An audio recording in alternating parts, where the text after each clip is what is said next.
Hello friends, welcome back to my channel.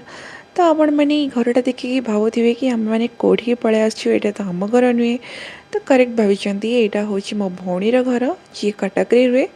तो ये आम आसीचु कारण ये कटक बालीजात्रा चली। तो आम मैंने न आसिक रही पार्लुनि।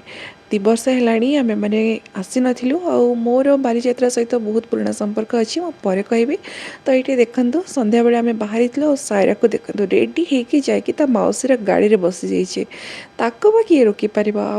बालीजात्रा जो भाया भिड़ हुए ना, से जगह को तो कार नहीं केवे जाइबनी। तो से आमे मैंने ये स्कूटी नहीं कि समस्ते जाइलु। 2-3टा स्कूटी घर था। तो देखु आमर बालीजात्रार गेटा सबु बेले चमकु थाए सबु वर्ष।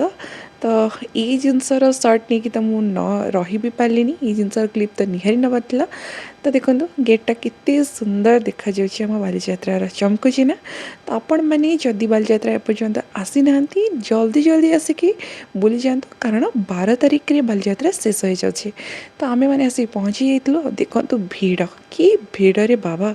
आम मैंने जाइलु सैटरडे इवनिंग रे, और सैटरडे इवनिंग रे भीड़ देखिकी तो बाबा। आउ चलो तो भीड़ भितर भी बालीजात्रा तो बुलवार था। आ देखो जिनस तो जिनस बहुत सारा जिनस।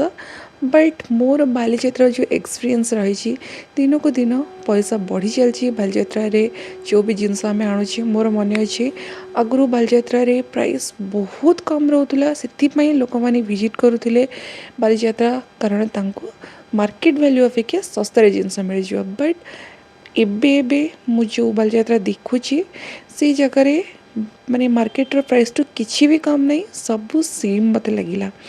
तो किछि आमे एमती गेमिंग जोन भी थिला। सेठी आम तो खेलुनी, बट देखुलु ये गोटे किसी गोटे फिश मसाज टाइप जिनस थिला। ये भी मुझे किसी सर्ट नहीं। तो मुझे कहती कि बालीजात्रार सहित मोर पुराना संपर्क एपाई जे भी मु कॉलेज रे पढ़ुली, माने जितेबाला मो पारामेडिकल जो कोर्सटा करुली सेटा 5 वर्ष थिला। तो मो कॉलेज जेहेतु सेटा सेंट्रल गवर्नमेंट कॉलेज थिला, तो मो कॉलेज आमको बस अलर्ट करथिला प्रति वर्ष बालीजात्रा आसापी। तो देखो ये पुणी मो कथा कंटिन्यू करी, बट टिके क्लिप रे आपण देखि नियंतु मुझे सर्ट नहीं। केते सुंदर दोड़ी, रामदोड़ी बिल्कुल बसबेनी आज्ञा। मोर तो बहुत खराब एक्सपीरियंस रही रामदोड़ी सहित। गोटे थर बसती से दिन नमस्कार करके पलि आसी कि आउ केबे जीवन रामदोड़ी बसबेनी।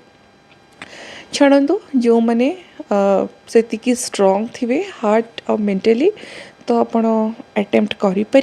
बट जो मैंने से स्ट्रंग नुहंती, मु तो मन करी कहीं भी बसतुनि। बट स्टिल जेहेतु से गोटे बिजनेस खोली, कई तो लोग एडवेंचर को अटेम्प्ट करेंगे ना।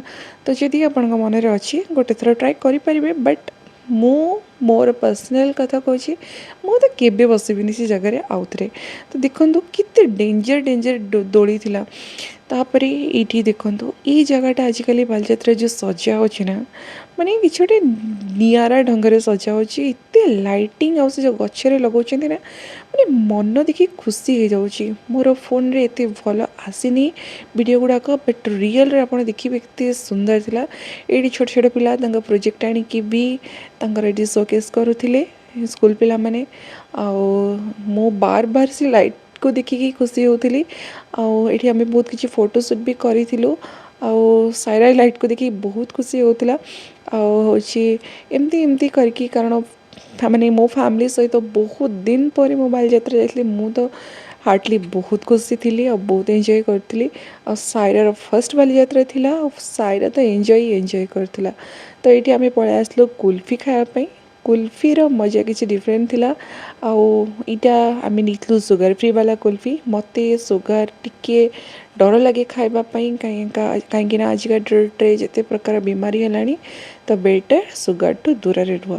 तापर ये देखो ठुंका पुरी, जोटा कि देखा जो टेम्पटिंग, बट एड़ा एत अनहेल्दी। और जो तेल थिला पूरा कला तेल एगुड़ा छणा होता, माने बार बार तेल बोधे छणाई, से तेल पूरा कला पड़ जाता। तापर देखो ये चूड़ी दुकान, माने एते भिड़ भितर कौन किणव, खाली जाओ बुलिक आस।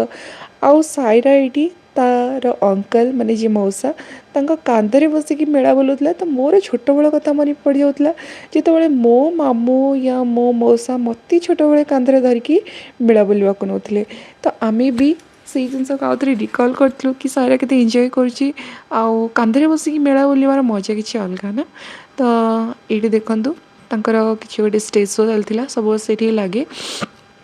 ତ କିଛି ମାନେ ଭଲ ଭଲ ହଲିଉଡ଼ ସିଙ୍ଗର ବି ଆସିଥିଲେ, ମେ ବି କିଛି ବଲିଉଡ଼ ସିଙ୍ଗରଙ୍କୁ ଡକା ହେଇଥିଲା, ବଟ୍ ମୁଁ ସିଓର ନୁହଁ ସେଦିନ କିଏ ଆସିଥିଲେ କିଏ ନ ଆସିଥିଲେ।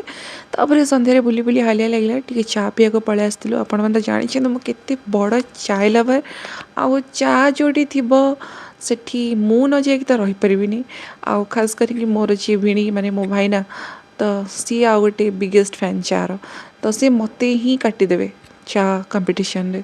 ତ ତାପରେ ଆମେ ଆସିଥିଲୁ ଏଇଠି, ମୋତେ ଗୋଟିଏ ଦୋକାନ ବହୁତ ଆଟ୍ରାକ୍ଟ ଲାଗିଥିଲା, କିଛି ଜିନିଷ ଥିଲା ଯେଉଁଟାକି ଟିକେ ଡିଫରେଣ୍ଟ ଥିଲା ସବୁ ଦୋକାନ ଅପେକ୍ଷା, ବଟ୍ ଆର ପ୍ରାଇସିଂ ଆକାଶ ଛୁଆଁ ଥିଲା। ଯେତେବେଳେ ମୁଁ ଅନଲାଇନ୍ ସହିତ ଟିକେ କମ୍ପେୟାର କରୁଥିଲି କି ଜିନିଷର ପ୍ରାଇସିଂ, ବାପରେ ବାପ ଛାଡ଼ନ୍ତୁ। ତାପରେ ମୁଁ ଆସିଥିଲି ବ୍ରେକ୍ ଡ୍ୟାନ୍ସରେ ବସିବା ପାଇଁ, ତାଠୁ ଛୋଟ ଛୁଆଙ୍କର ମାନେ ମୋ ଭଉଣୀ ପୁଅର ଡିମାଣ୍ଡରେ ଆମେମାନେ ଆସିଲୁ ବ୍ରେକ୍ ଡ୍ୟାନ୍ସ ବସିବାକୁ।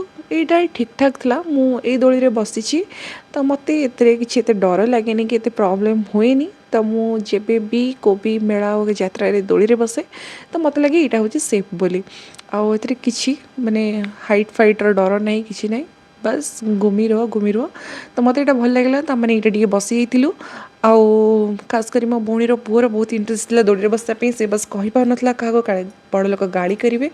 ତ ମୁଁ କହିଲି କି ନାଇଁ, ତା ମୁହଁର ଏକ୍ସପ୍ରେସନ୍ ଦେଖିକି ମୁଁ ମୋ ଛୋଟବେଳ କଥା ଭାବୁଥିଲି କି ଆମକୁ ଯେତେବେଳେ କିଛି ଇଚ୍ଛା ହୁଏ ବସିବା ପାଇଁ ୟା କିଛି କିଣିବା ପାଇଁ, ଆମେ ଡରିକି ପ୍ୟାରେଣ୍ଟସ୍କୁ କହିପାରନ୍ତିନି କାଳେ ଘରେ ଗାଳି ପଡ଼ିବ, କାରଣ ଏଗୁଡ଼ାକ କିଛି ସେଫ୍ ଜିନିଷ ନୁହଁ। ତ ଛାଡ଼ନ୍ତୁ, ଦୋଳିରେ ତ ବସିକି ବହୁତ ଭଲ ଲାଗିଲା। ଆଉ ଥରେ ଏଇ ଛୋଟବେଳର ମେମୋରି ମନେ ପଡ଼ିଯାଉଥିଲା, କାରଣ ଛୋଟବେଳେ ଏସବୁ ଜିନିଷ ବସିବାକୁ ଦେଉନଥିଲେ, ବାସ୍ ଆମେ ଦୂରକୁ ଦେଖିକି ଖୁସି ହେଉଥିଲୁ। ଆଉ ଏଇଠି ଦେଖନ୍ତୁ ସାଇରାକୁ ତା'ର କୁନି ଦୋଳିରେ ବସାଇ ଦେଇଥିଲୁ। ଆଉ ଆମେମାନେ ପାଖରେ ଠିଆ ହେଇଥିଲୁ ବୋଲି ସାଇରାକୁ ଦୋଳିରେ ବସାଇଥିଲୁ, ଆଉ ସାଇରା ବସି କାଫି ଖୁସି ହେଉଥିଲା। ଆପଣମାନେ ତ ଏକ୍ସପ୍ରେସନ୍ରୁ ଦେଖିକି ଜାଣିପାରିବେ ସେ କେତେ ଏନ୍ଜୟ କରୁଥିଲା ଦୋଳିରେ ବସିକି। ଆଉ ମୋତେ ତାକୁ ଦେଖି ଏତେ ହସ ଲାଗୁଥିଲା ନା, ସେ ବସିକି ବାଏ ବାଏ କରୁଥିଲା, ତାକୁ ଲାଗୁଥିଲା କି ସେ ରିଅଲ୍ କାର୍ରେ ବସିକି ଗୋଟେ କୁଆଡ଼େ ଯାଉଛି ଆଉ ବାସ୍ ବାଏ ବାଏ କର। ତ ସାଇରାକୁ ଦୋଳିରେ ବସିକି ଆମେ ଖୁସ୍, ସାଇରା ବି ଖୁସ୍, ତାକୁ ଦେଖୁଛନ୍ତି କେମିତି ସେ ହେଉଛି ନା। ତ ଛାଡ଼ନ୍ତୁ, ସାଇରାର ତ ମଜାମସ୍ତି ଏମିତି ଚାଲିଥିବ। ଆଉ ଏଇ ବାଲିଯାତ୍ରା କଥା ମୁଁ ଆପଣଙ୍କୁ କହୁଥିଲି ନା, ମୋ କଲେଜ ଟାଇମ୍ରେ ମୁଁ ଯେତେବେଳେ ଆସୁଥିଲି ସେତେବେଳେ ବୁଲିବାକୁ ଯଥେଷ୍ଟ ଟାଇମ୍ ରହୁଥିଲା, କିନ୍ତୁ ପାଖରେ ପଇସା ରହୁନଥିଲା କିଛି କିଣିବା ପାଇଁ। ଏବେ ପାଖରେ ପଇସା ହେଲେ ଟାଇମ୍ ନାହିଁ ଯଥେଷ୍ଟ ବୁଲିବା ପାଇଁ। ଟାଇମ୍ କେତେ ଜଲ୍ଦି ଚେଞ୍ଜ ହେଇଯାଏ ନା, ତ ସେମିତି ଟାଇମ୍ ଚେଞ୍ଜ ହେଇଯାଇଛି। ଫ୍ୟାମିଲି ସବୁ ଜିନିଷର ରେସ୍ପନ୍ସିବିଲିଟି ଆସିଲା ପରେ ଆଉ ସେତେ ସମୟ ବୁଲିବାକୁ ନାହିଁ। ତ ଛାଡ଼ନ୍ତୁ, ଟାଇମ୍ ସମାପ୍ତ ହେଇଗଲା, ଆମର ବୁଲିବା ବି ସରିଗଲା, ଆମେମାନେ ୱାପସ୍ ଘରକୁ ଆସିଗଲୁ। ତ ଦେଖା ହେବ ଆମର ନେକ୍ସଟ ଭିଡ଼ିଓରେ। Till then tata bye bye, lots of love.